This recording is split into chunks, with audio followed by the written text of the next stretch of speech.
గౌరవనీయులు నారాయణ గారు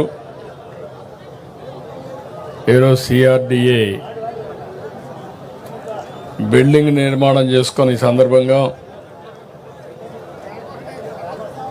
ఈ కార్యక్రమానికి ఇచ్చేసినటువంటి వేదిక పైన ఉండే పెద్దలందరికీ ఒక పక్కన స్థానిక పార్లమెంట్ సభ్యులు కేంద్ర మంత్రి పెమ్మసాని చంద్రశేఖర్ గారు, స్థానిక శాసనసభ్యులు గౌరవనీయులు శ్రవణ్ కుమార్ గారు, ఇంకో పక్కన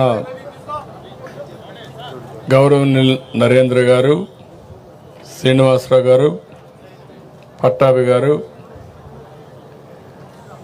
municipal administration secretary Suresh Kumar గారు, సిఆర్డిఏ కమిషనర్ కన్నబాబు గారు, అధికార యంత్రాంగానికి అందరికంటే ముఖ్యంగా ఈరోజు ఇక్కడ సిఆర్డిఏ ఆఫీస్ ఓపెన్ చేసుకున్నామంటే దానికి కారకులైన రైతు సోదరి సోదరమణులందరికీ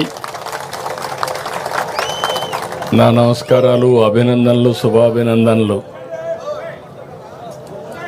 మీరు కూడా మీడియా కూడా తగ్గండి, సెక్యూరిటీ కదా దిగు. ఎగ్జాక్ట్గా ఈరోజు మీటింగ్ ఎట్లయితే పెట్టుకున్నామో నాకు లేక్ వ్యూ మీటింగ్లు జ్ఞాపకం వస్తున్నాయి. ఆ రోజు మొట్టమొదటిసారిగా రాష్ట్ర విభజన జరిగింది.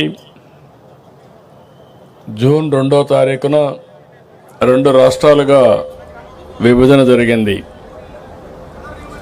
ఆంధ్రప్రదేశ్ రాష్ట్రానికి రాజధాని లేదు.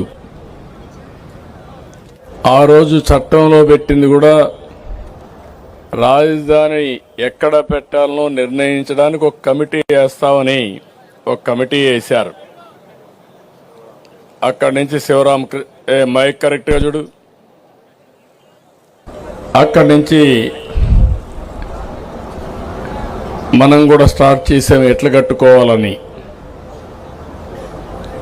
అయితే ఆ రోజు కనీసం ఆనాటి ప్రభుత్వం పలాంది ఇక్కడ రాజధాని వస్తుందనంటే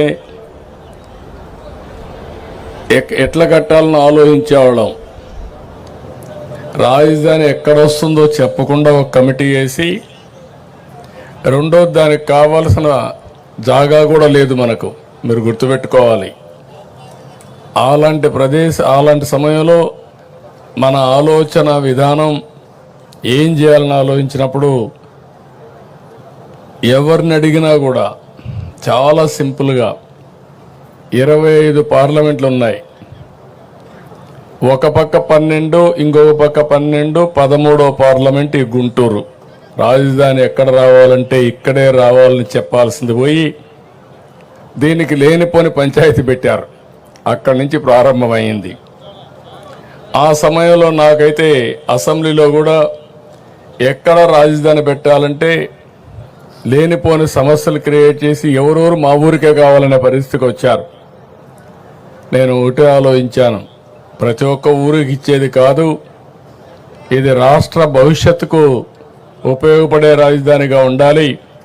అందుకే నా నిర్ణయం ఆ రోజు దీనికి సరైన ప్లేస్ వచ్చి విజయవాడ గుంటూరు మధ్యలో అని చెప్పి నిర్ణయం చేశాం మొట్టమొదటిసారిగా.